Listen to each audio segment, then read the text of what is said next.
Hi guys, it's Becca here to give some quick tips on using color and patterns in storytelling and how the source database can help you use these kinds of details more purposefully in your story.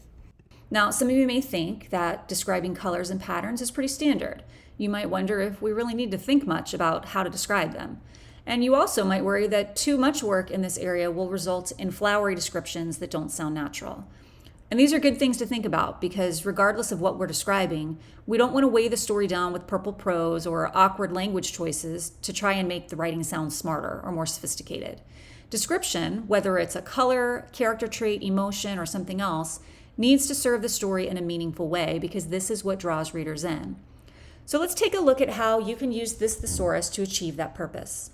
Colors are a great form of description because not only do they create vivid images in the reader's mind, they also can hold symbolic meaning that will help us shape how the reader feels about the characters, settings, and events in the story. Let's think about the color red as an example. As you can see, this entry is filled with comparisons, things in the real world that match that color.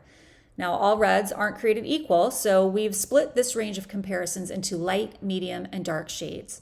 This is the first step to guiding you toward language that will help convey the exact color you want, be it the revenge dress your character wears to a party after being dumped by her fiancé, or the color of the sky as the sun sets over a now quiet battlefield.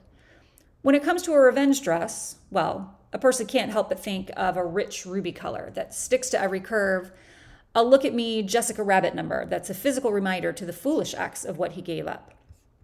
The red sunset over a battlefield wouldn't likely be a bright, attention-grabbing hue. It would be more muted, like an angry wound across the sky that carries a taint of shadow, symbolizing the lives that were lost.